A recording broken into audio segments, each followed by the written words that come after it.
देश में कोरोना की दूसरी लहर चल रही है और एक तरफ जहां राज्यों के मुख्यमंत्री प्रधानमंत्री जी को ये कहते हुए नजर आ रहे हैं कि ऑक्सीजन की सप्लाई की पूर्ति करिए, वहीं दूसरी तरफ भारत के उच्च न्यायालय और सर्वोच्च न्यायालय भी सरकार से बार बार यही कह रहे हैं कि ऑक्सीजन की सप्लाई की पूर्ति कीजिए।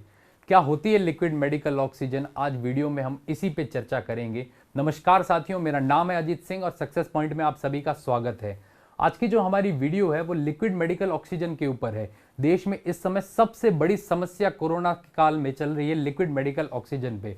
मेरे पीछे लगी फोटो को भी आप अच्छे से देख सकते हैं किस तरह भारतीय रेलवे जो है ऑक्सीजन के टैंकरों को अपने ऊपर लाद कर और उसकी सप्लाई कर रही है। ठीक इसी प्रकार भारतीय वायुसेना भी अपना काम कर रही है और इन टैंकरों को एयर लिफ्ट कर रही है, एक राज्य से दूसरे राज्य में और एक देश से भारत की ओर लेके आ रही है, जर्मनी से भी।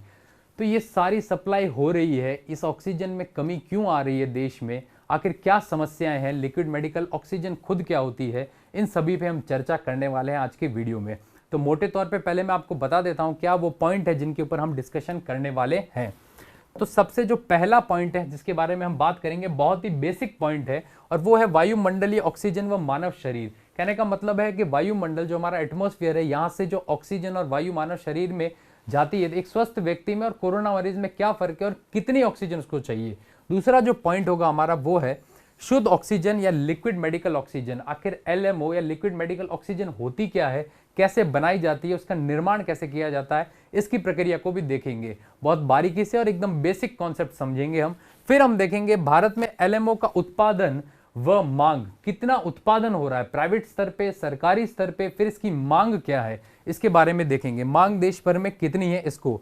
फिर अगला जो पॉइंट होगा भारत सरकार द्वारा एलएमओ की सप्लाई का नियंत्रण, वो कौन सा भारत सरकार का मंत्रालय है, कौन सा विभाग है, कौन सा वो समूह है जो सरकार ने बनाया जो इस एलएमओ की सप्लाई को नियंत्रित कर रहा है अभी वर्तमान में। फिर बात करेंगे मूल्य के नियंत्रण, एक तरफ जहां व्यापार के नियंत्रण की बात करेंगे वहीं दूसरी तरफ इसके मूल्य के नियंत्रण की भी बात करेंगे। सरकार क्या प्रयास कर रही है इसके कालाबाजारी को रोकने के लिए। फिर जो अगला पॉइंट होगा वो है एलएमओ से संबंधित भारत में वर्तमान समस्याएं। आगे समस्याएं क्या है, उत्पादन कितना है, क्या मांग है इसकी और क्या क्या समस्याओं से देश और आमजन इससे जूझ रहा है, वो समस्याओं की बात करेंगे। और अंत में बात करेंगे समाधान क्या हो सकते हैं। कुछ सुझाव जो मैं मेरी तरफ से दूंगा इस वीडियो में, कुछ सुझाव जो मैं आपसे भी अपेक्षा रखता हूं कि आप भी देंगे कमेंट बॉक्स के अंदर। तो चलिए शुरू करते हैं वीडियो को और पहला जो पॉइंट है वायुमंडलीय ऑक्सीजन व मानव शरीर, इसके ऊपर डिस्कशन करते हैं। तो पहला पॉइंट ये कह रहा है हमारी वायुमंडल जो होती है, हमारा जो एटमॉस्फेयर है, उसके अंदर आप सभी को पता है अच्छे से ऑक्सीजन की मात्रा करीब 21% है, जहां नाइट्रोजन की मात्रा 78% है। सबसे अधिक ऑक्सीजन आपके 20.9 या 21% है और बाकी सभी गैसेस मिला के आपके 1% के आसपास है। ये जो ऑक्सीजन है, जब भी एक स्वस्थ व्यक्ति होता है, एक स्वस्थ व्यक्ति जब भी आपके श्वसन की क्रिया करता है, तब आपके जो वायु ये इनहेल करता है या अपने अंदर लेता है, ये सिर्फ और सिर्फ ऑक्सीजन नहीं होती है। ऑक्सीजन के अलावा नाइट्रोजन, कार्बन, हाइड्रोजन, ये सारी की सारी वायु हमारे शरीर में जाती है। ऑक्सीजन भी जाता है, नाइट्रोजन भी है, हाइड्रोजन भी है, कार्बन भी है, ये सभी के सभी शरीर के अंदर जाते हैं। और हमारे शरीर के मुख्य अंग में से एक है आपके हमारे फेफड़े या हमारे लंग्स। ये जब एक स्वस्थ व्यक्ति होता है तो फेफड़े क्या करते हैं, वायु को फिल्टर करते हैं, ऑक्सीजन को अलग करते हैं और कार्बन डाइऑक्साइड को आपके क्या करते हैं, अलग करते हैं। और ये जो ऑक्सीजन होते हैं फिर बाद में हमारे लाल रक्त कोशिकाएं या आरबीसी में जाती है और बची हुई जो अन्य हवा है वो आपके कहाँ चली जाती है, बाहर। तो हम बात करेंगे पूरे दिन में एक मानव कितनी वायु अपने अंदर लेता है, तो करीब 11,000 लीटर एक दिन में मानव जो है वायु को श्वसन करता है और उसे एक्सेल करता है, पूरी 11,000 लीटर। उसमें से बात करें ऑक्सीजन एक दिन में कितनी इस्तेमाल में आती है, तो करीब 550 से 600 लीटर ऑक्सीजन एक व्यक्ति को चाहिए सामान्य श्वसन क्रिया में, जब व्यक्ति सामान्य है, कोरोना से पीड़ित नहीं है। और यही व्यक्ति अगर आपके कोरोना से पीड़ित हो जाए, अगर उसे कोरोना की बीमारी हो जाती है, तब क्या होता है, हमारे फेफड़े जो होते हैं वो आपके कार्य करना बंद कर देते हैं या कम कर देते हैं, कमजोर पड़ जाते हैं। आपने सोशल मीडिया पे कई सारी फोटोज भी वायरल होती हुई देखी होगी जहां पे फेफड़ों की आपके एक्सरे भी बता रहे होंगे, जहां फेफड़ों के ऊपर कोरोना ने पूरे फेफड़े नष्ट कर दिए हैं। जब ये फेफड़े जो होते हैं हमारे काम करना बंद करते हैं, तब इस वायु को फिल्टर करने का कार्य हमारा शरीर नहीं कर पाता है और ऑक्सीजन पूरे शरीर में नहीं पहुंच पाती है। उस समय हमें शुद्ध ऑक्सीजन की जरूरत होती है। कैसी ऑक्सीजन हमें चाहिए उस समय? शुद्ध ऑक्सीजन। ये जो शुद्ध ऑक्सीजन होती है हमारी, इसी को हम कहते हैं लिक्विड मेडिकल ऑक्सीजन या LMO। लिक्विड का मतलब तरल, मेडिकल ऑक्सीजन। तरल मेडिकल ऑक्सीजन के अंदर ऑक्सीजन की खुद की मात्रा होती है आपके 99.7% के आसपास, 98, 99 या 99.7% के आसपास। कौन सी ऑक्सीजन? Liquid medical oxygen. अब ये जो लिक्विड मेडिकल ऑक्सीजन है, ये बनती कैसे है? हमें उस समय चाहिए जब हम कोरोना से पीड़ित है, उस समय लिक्विड मेडिकल ऑक्सीजन चाहिए। तो पहले तो देखते हैं इसका सामान्य सा स्ट्रक्चर, इसका निर्माण कैसे होता है। निर्माण की अगर मैं बात करूं इसकी, तो सबसे पहले क्या किया जाता है, जिस निर्माण के इस पूरे प्रोसेस का नाम क्या है, तो उसे कहते हैं क्रायोजेनिक डिस्टिलेशन प्रोसेस। किस प्रोसेस के तहत इसको बनाया जाता है? तो उसका नाम है आपके cryogenic distillation process. Cryogenic distillation process. Cryogenic का मतलब क्या होता है? क्रायोजेनिक का मतलब होता है आपके न्यून ताप। कैसा ताप? न्यून ताप या न्यूनतम जो तापमान होता है या लो टेम्परेचर जो होता है, उसे कहते हैं आपके क्रायोजेनिक। यानी लो टेम्परेचर का कहीं ना कहीं इस्तेमाल किया जाता है इसे बनाने में। दूसरा आपके क्या है? डिस्टिलेशन। इसका मतलब होता है आपके शुद्ध तरल। कैसा तरल? शुद्ध तरल। यानी लिक्विड न्यून तापमान पे शुद्ध तरल निकालना, किसका? ऑक्सीजन का। और इसी तरह नाइट्रोजन का भी निकलता है, आर्गन का भी निकलता है। इसे बनाया कैसे जाता है? प्रोसेस का नाम है क्रायोजेनिक डिस्टिलेशन प्रोसेस। अब इसे बनाते कैसे हैं? तो सबसे पहले क्या होता है, वातावरण से जितनी भी एयर होती है, वायु, उसके अंदर वही आपके हाइड्रोजन, नाइट्रोजन, ऑक्सीजन, CO2, ये सब की सब चीजें एयर कंबशन से अंदर ली जाती है इस ऑक्सीजन प्लांट के अंदर। जब वो प्लांट के अंदर जाती है तो सबसे पहले उसमें से हाइड्रोजन और कार्बन को अलग कर देते हैं, निकाल दिया जाता है साइड में उसे। उसके बाद में क्या किया जाता है, इन सभी गैसों को आपके कंप्रेस किया जाता है। क्या किया जाता है? आपके कंप्रेस। इसमें से सूक्ष्म कणों को भी बाहर निकाल देते हैं, जो वायु के अंदर कुछ सूक्ष्म कण बचते हैं उसको भी निकाल दिया जाता है। और बाद में इसको क्या किया जाता है? कंप्रेस किया जाता है, यानी दबाया जाता है। बहुत ज्यादा इसका घनत्व किया जाता है ताकि कम से कम जगह में अधिक से अधिक गैस को भरा जाए। फिर इसके बाद में इसको ठंडा किया जाता है एक बार। अभी तक आपके सूक्ष्म कण इसमें से निकले हैं, हाइड्रोजन, कार्बन निकला है, लेकिन नाइट्रोजन, आर्गन, ऑक्सीजन, ये सब इसी के अंदर है। अब जब इसे एक कंटेनर में इकट्ठा किया जाता है, उसको इकट्ठा करने के बाद में इसे बॉईल किया जाता है। यहाँ बॉईल का मतलब है इसे ठंडा करने से। और इसको जब बॉईल किया जाता है अलग अलग पॉइंट पे, जैसे कि बात करूं ऑक्सीजन के पॉइंट पे, कि ऑक्सीजन को -183 डिग्री सेल्सियस पे जब आप इसको बॉईल किया जाता है तो ऑक्सीजन बदल जाती है आपके तरल पदार्थ में, और इसी तरल पदार्थ को आपके सिलेंडर के अंदर इकट्ठा किया जाता है। और यही इकट्ठा की हुई ऑक्सीजन आपकी होती है लिक्विड मेडिकल ऑक्सीजन या मेडिकल ऑक्सीजन। और इसके अंदर आपके करीब 99.7% केवल ऑक्सीजन ही ऑक्सीजन होती है। और इसी को अगर टेम्परेचर और बढ़ा दिया जाए और कर दिया जाए टेम्परेचर -195.8, तो जो गैस बनती है वो आपके नाइट्रोजन होती है। यानी कि यहाँ पे आके गैस को आपके क्या किया जाता है? तरल में बदला जाता है। कब? जब -183 डिग्री टेम्परेचर होगा तब तो वो ऑक्सीजन का तरल पदार्थ बनेगी और उसे कहते हैं लिक्विड मेडिकल ऑक्सीजन। जब -195 किया जाएगा तब नाइट्रोजन तरल में बदलेगा और उस नाइट्रोजन को अलग करके और अलग गैस में भरा जाएगा चैम्बर में। और इसी प्रकार से आपके बनती है लिक्विड मेडिकल ऑक्सीजन। और इस पूरे प्रोसेस को कहते हैं क्रायोजेनिक डिस्टिलेशन प्रोसेस। क्रायोजेनिक का मतलब होता है न्यून ताप और डिस्टिलेशन का मतलब है शुद्ध तरल, यानी न्यून तापमान करके शुद्ध तरल को निकालना, ऑक्सीजन को निकालना। और इसी से बनती है आपके लिक्विड मेडिकल ऑक्सीजन, जिसके अंदर 99.7% ऑक्सीजन होती है। और यही ऑक्सीजन की जरूरत एक कोरोना के मरीज को पड़ती है। जब उसके फेफड़े काम करना कम कर देते हैं तब उसकी लाल रक्त कोशिकाओं को जो ऑक्सीजन की जरूरत पड़ती है वो इन्हीं सिलेंडर से उसको दी जाती है। और ये लिक्विड मेडिकल ऑक्सीजन होती है, जिसे क्रायोजेनिक डिस्टिलेशन प्रोसेस से तैयार किया जाता है देश के विभिन्न प्लांट में, जो प्राइवेट प्लांट भी है, सरकारी प्लांट भी है। अब ये कौन से प्लांट है, कहाँ इसका उत्पादन होता है देश में, और इसकी मांग कितनी है वर्तमान में देश में, उसके ऊपर चर्चा करते हैं। पहला पॉइंट हो गया हमारा क्रायोजेनिक डिस्टिलेशन प्रोसेस। अब बात करते हैं इसकी उत्पादन की और मांग की। अगर बात करूं मैं उत्पादन की, तो दो स्तर पे इसका उत्पादन होता है। एक तो हमने स्तर पे कर दिया आपके प्राइवेट स्तर पे, यानी जितनी भी प्राइवेट कंपनीज है वो आपके उत्पादन कर रही है। कितना उत्पादन कर रही है? आज के समय में प्राइवेट कंपनियों का क्या रोल है हमारे भारत में, तो सबसे पहले मैं अगर बात करूं, जैसे कि कंपनी आ जाती है आइनॉक्स। आइनॉक्स कंपनी जो है आपके, इसके कई सारे प्लांट्स है देश में, 20 से 25 प्लांट है। इसका हेडक्वार्टर तो पेंसिल्वेनिया USA में है, लेकिन भारत में करीब 25 से 30 ऑक्सीजन बनाने के इसके प्लांट है। और वर्तमान में भारत में सबसे अधिक ऑक्सीजन यही बना रही है, करीब 2200 मेट्रिक टन प्रतिदिन। कितनी? 2200 मेट्रिक टन प्रति डे। एक मेट्रिक टन के अंदर आपके करीब 1000 लीटर ऑक्सीजन होती है। एक मेट्रिक टन के अंदर आपके कितनी लीटर ऑक्सीजन होती है? 1000 लीटर ऑक्सीजन। और ये कितना उत्पादन कर रही है? 2200 मेट्रिक टन। फिर आपकी दूसरी कंपनी एक आ जाती है रिलायंस। आप सभी ने इसका नाम सुना होगा, रिलायंस का। रिलायंस भी आपके बना रही है करीब 700 से 800 मेट्रिक टन प्रतिदिन, करीब 700 से 800 मेट्रिक टन। फिर एक और कंपनी आ जाती है आपके टाटा कंपनी। आप सभी को उसके बारे में पता होगा, रतन टाटा वगैरह आप नाम सुनते होंगे न्यूज में। टाटा कंपनी भी आपके करीब 300 से 400 मेट्रिक टन प्रतिदिन उत्पादन कर रही है आपके किसका? ऑक्सीजन का, लिक्विड मेडिकल ऑक्सीजन का। फिर एक कंपनी आ जाती है JSW या जिंदल स्टील वर्क। ये भी आपके करीबन 200 से 400 मेट्रिक टन प्रतिदिन उत्पादन कर रही है। इसके अलावा और कई सारे छोटे मोटे प्लांट है।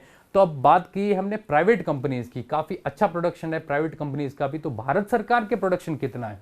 अगर मैं बात करूं हमारी भारत सरकार की, तो भारत सरकार का हमारा मंत्रालय है एक पेट्रोलियम मंत्रालय, पेट्रोलियम मंत्रालय, और दूसरा मंत्रालय है स्टील मंत्रालय। इन दोनों मंत्रालय के वर्तमान में जो मंत्री वो एक ही है, उनका नाम है धर्मेंद्र प्रधान।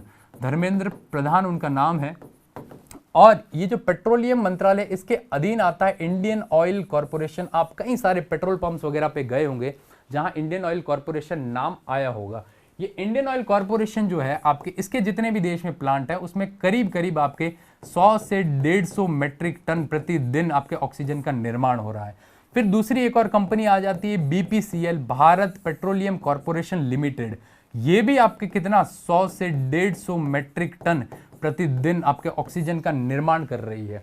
फिर एक और कंपनी हमारे यहाँ आ जाती है जिसका नाम आपको पता होगा, सेल यानी steel authority of India limited, जिसकी वर्तमान में अध्यक्ष आपके सोमा मंडल है। ये steel authority of India limited, इसके प्लांट जैसे कि आपके बोकारो झारखंड में, रौरकेला उड़ीसा में, यहाँ इसके प्लांट्स आए हुए हैं। ये भी आपके करीब 100 से 150 मेट्रिक टन प्रतिदिन इसका उत्पादन कर रही है। ये बड़े उत्पादन है, बाकी कुछ छोटी जगहों पर भी सरकार के उत्पादन हो रहे हैं।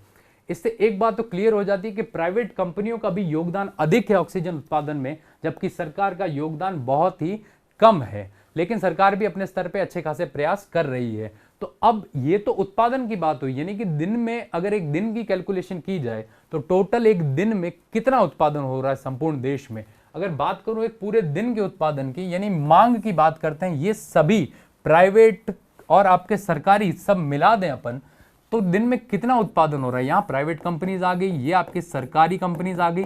सरकारी कंपनी कौन सी? हमने बात की Indian oil corporation, BPCL, SAIL की बात की, steel authority of India limited. अगर दोनों को मिला ले तो करीब करीब दिन में उत्पादन होता है 7200 मेट्रिक टन प्रतिदिन, यानी पर डे 7200 मेट्रिक टन प्रतिदिन।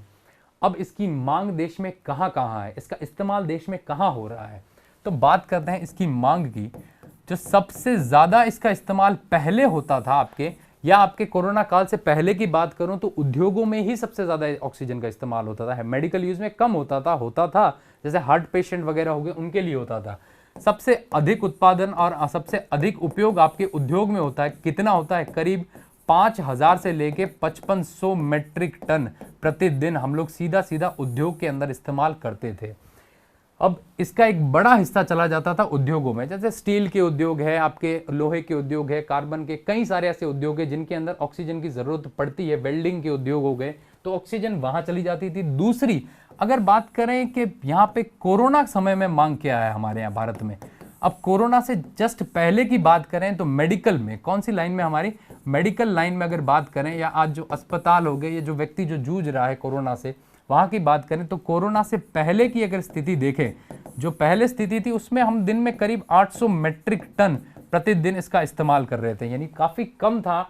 जब जहां 7200 मेट्रिक टन उत्पादन हो रहा था उसमें 800 मेट्रिक टन काफी कम था, अच्छे से आराम से यूज कर रहे थे, कोई दिक्कत नहीं थी। फिर बात करें कि पहली लहर जो कोरोना की पिछले साल आई थी, उसके दौरान हम कितना इस्तेमाल करने लग गए थे, तो 2800 मेट्रिक टन, कितना? 2800 मेट्रिक टन प्रतिदिन हम लोग इस्तेमाल करने लग गए थे। किसका? मेडिकल ऑक्सीजन का, जब पहली लहर आई थी। यानी सचेत दे दिए थे, संकेत कर दिया था हमें कि कहीं ना कहीं अगर केस बढ़ते हैं तो ऑक्सीजन की कमी आ सकती है देश में। और वर्तमान में अगर मैं बात करूं, ये जो दूसरी लहर आई है इसके तहत अभी देश में क्या स्थिति है, तो अभी हमें मेडिकल इस्तेमाल के लिए 5000 से लेके 5500 मेट्रिक टन दिन में आपके क्या चाहिए, ऑक्सीजन चाहिए। वर्तमान में ये स्थिति है कि 5000 से लेके 5500 मेट्रिक टन हमें ऑक्सीजन चाहिए दिन में। पहली लहर में 2800 मेट्रिक टन, और सबसे पहले लहर वगैरह कुछ नहीं आई थी, कोरोना से भी पहले 800 मेट्रिक टन प्रतिदिन इस्तेमाल होता था, बहुत कम। तो आप एक चीज नोटिस करिए कि यहां हम बात कर रहे हैं 5000 से 5500 मेट्रिक टन की, यहां उत्पादन हो रहा है 7200 मेट्रिक टन, यानी कि उत्पादन तो ज्यादा हो रहा है, मांग हमारी कम है। तो फिर ये त्रासदी क्यों है?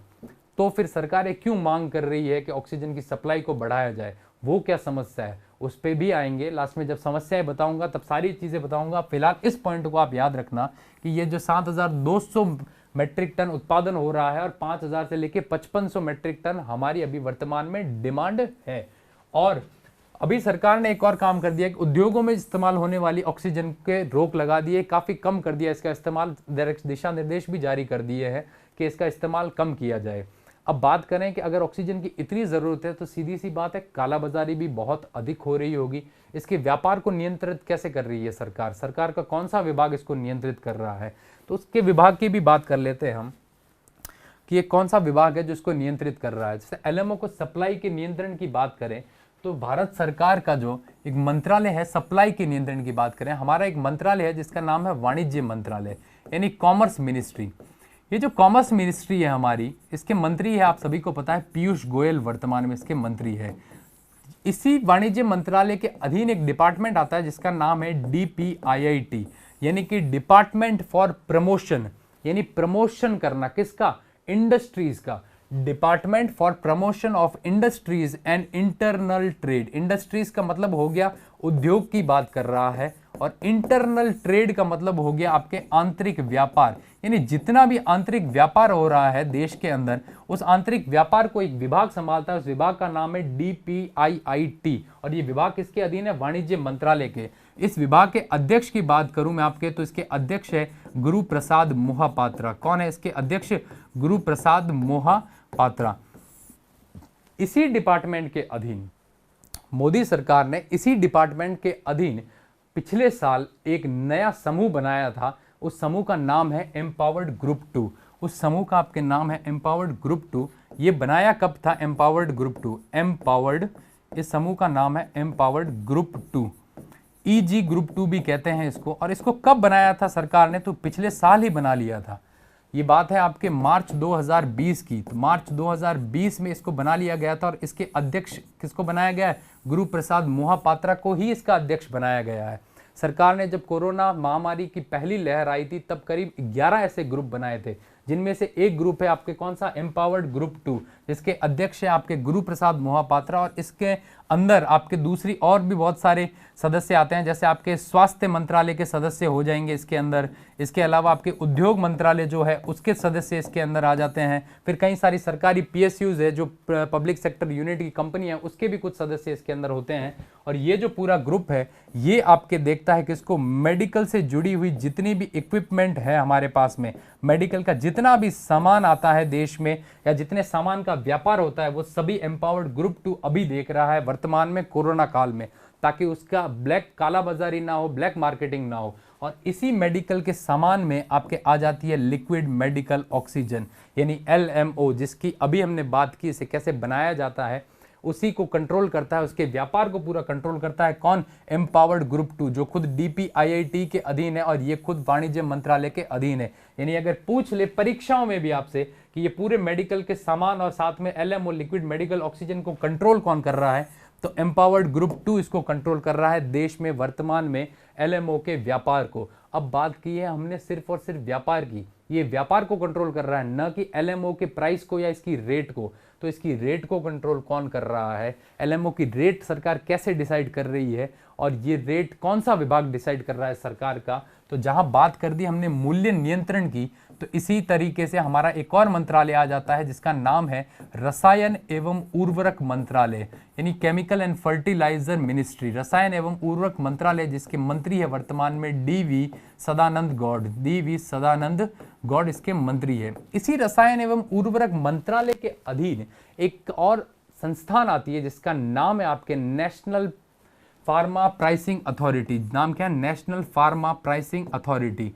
नेशनल का मतलब हो गया आपके राष्ट्रीय, फार्मा का मतलब होता है आपके मेडिकल से जुड़ी हुई सभी बातें, और प्राइसिंग का मतलब हो गया आपके उसकी रेट, और अथॉरिटी मतलब इन्हें अधिकार है उसकी रेट को तय करने का। और ये एनपीपीए जो है जितनी भी देश के अंदर लिक्विड मेडिकल ऑक्सीजन जा रही है उसकी रेट को तय करती है। तो वर्तमान में इसकी रेट क्या है? करीब करीब जो रेट इन्होंने तय कर रखी है, इसकी एक्स फैक्ट्री जो रेट है वो इन्होंने तय कर रखी 15 से 17 रुपए प्रति लीटर, और अगर जीएसटी वगैरह सब मिला दिया जाए तो 23 से 25 रुपए प्रति लीटर अभी ऑक्सीजन की रेट्स इन्होंने तय की है। और सभी प्राइवेट कंपनीज को भी ये बोल दिया है कि कोई भी ऑक्सीजन की रेट आने वाले सितंबर और अक्टूबर 2021 तक कोई भी इसकी रेट को नहीं बढ़ाएगा। ये सरकार के सख्त निर्देश दिए गए हैं। ये किसने दिए? एनपीपीए ने, नेशनल फार्मा प्राइस अथॉरिटी ने दी है। और ये किसके अधीन है? रसायन एवं उर्वरक मंत्रालय। यानी दो मंत्रालय हैं, जो पहला है हमारा वाणिज्य मंत्रालय डिपार्टमेंट डीपीआईटी, उसके अधीन एम्पावर्ड ग्रुप 2, ये पूरे मेडिकल के सामान को जो आपके जिसके अंदर एलएमओ भी आता है उसके पूरे व्यापार को नियंत्रित करता है देश में। और दूसरा जो मंत्रालय है वो हमारा रसायन एवं उर्वरक मंत्रालय है जिसके अधीन है एनपीपीए। ये एलएमओ की जो रेट है, इसकी जो प्राइस है उसको पूरा का पूरा कंट्रोल करता है, जो 15 से 17 रुपए प्रति लीटर एक्स फैक्ट्री रेट है और 23 से 25 रुपए प्रति लीटर आपकी जीएसटी के साथ में उसकी रेट है। और ये कह दिया है सरकार ने सभी कंपनीज को कि इसकी कालाबाजारी पे तो एक्शन लिए भी जाएंगे, लेकिन अगर कोई बड़ी रेट पे या ज्यादा रेट पे इसको बेच रहा है उसके खिलाफ भी कानूनी कार्रवाई की जाएगी। तो ये तो नियंत्रण हो गया। इस तरीके से हम मूल्य का नियंत्रण कर रहे हैं, इस तरीके से हम सप्लाई का नियंत्रण कर रहे हैं। अभी हमने देखा कि देश के अंदर उत्पादन हो रहा है 7200 मेट्रिक टन प्रतिदिन, जबकि मांग है 5000 से लेकर 5500 मेट्रिक टन प्रतिदिन। उद्योगों का कम भी कर दिया है, लेकिन अगर मांग कम है, उत्पादन अधिक हो रहा है, तो फिर ये त्रासदी क्यों आ रही है? आखिर फिर समस्या कहां पे आ रही है? तो समस्या कहां पे है, वो कौन से बिंदु है, उस पर बात करते हैं। अब एलएमओ से संबंधित समस्याएं आपके क्या क्या है? सबसे जो पहली समस्या है वो आपके जितने भी प्लांट लगे हुए हैं, किसके? ऑक्सीजन बनाने के जो प्लांट हैं उनकी लोकेशन से, उनकी स्थिति भारत में कहां कहां हुई है। जब आप भारत का मैप देखोगे और उसके अंदर ऑक्सीजन प्लांट को देखोगे तो अधिकतर ऑक्सीजन प्लांट आपके या तो पश्चिम में है या फिर आपके पूर्व में है। जैसे कि अगर बात करें, भारत का ये मैप है और इस मैप की अगर मैं बात करूं कि यहाँ पे प्लांट किस साइड है, तो ज्यादातर प्लांट आपके गुजरात में मिल जाएंगे आपको, या महाराष्ट्र में कुछ प्लांट मिल जाएंगे, असम में है, झारखंड में है, इसके अलावा तमिलनाडु, केरल के अंदर प्लांट बने हुए। लेकिन बीच का जो ये पूरा पोर्शन है, ये पूरा का पूरा पोर्शन खाली पड़ा है। जैसे कि मध्य प्रदेश की बात करूं, मध्य प्रदेश में कोई ऑक्सीजन प्लांट ही नहीं है, जबकि गुजरात में बहुत ज्यादा ऑक्सीजन प्लांट है, मध्य प्रदेश के अंदर एक भी ऑक्सीजन प्लांट नहीं है।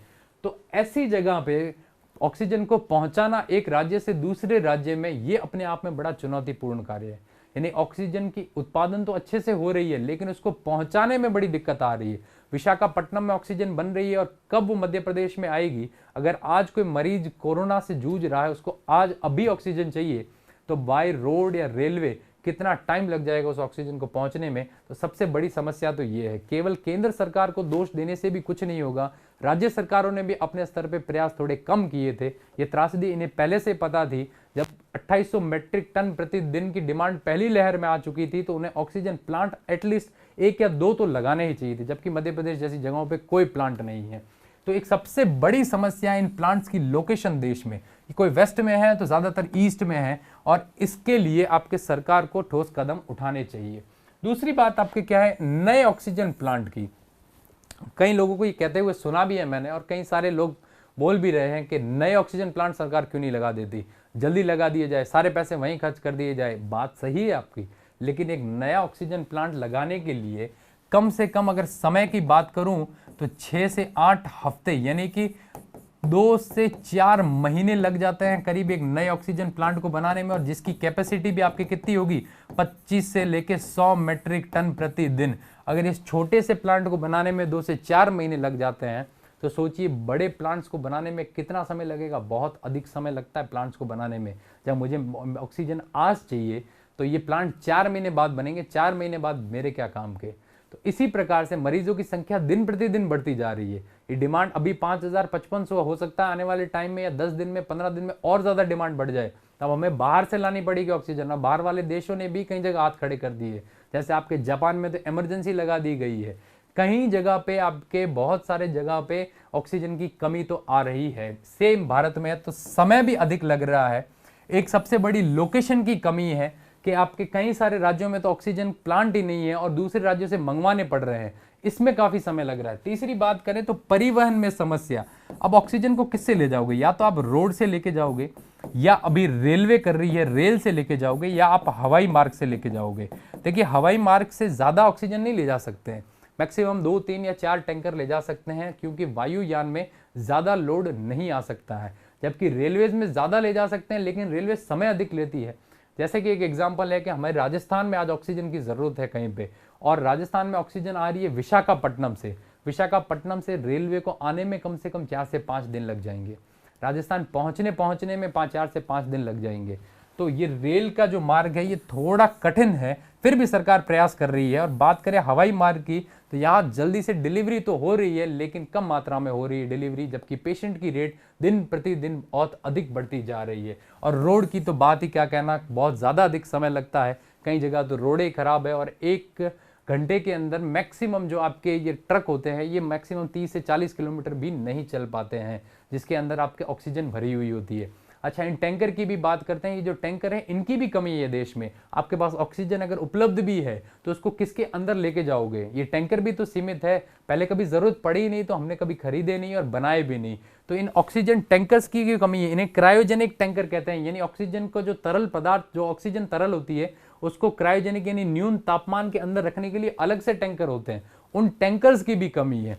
दूसरा, वेसल्स की कमी है। जो सिलेंडर आप बार बार न्यूज में देख रहे हो उसको सिलेंडर ऑक्सीजन वेसल्स कहते हैं, वो वेसल्स भी नहीं बनाई हुई। देश में सिर्फ गुजरात में एक ऐसी कंपनी है जो इन वेसल्स का निर्माण करती है, बाकी कहीं पे भी निर्माण नहीं होता। ये वेसल्स खुद कम है।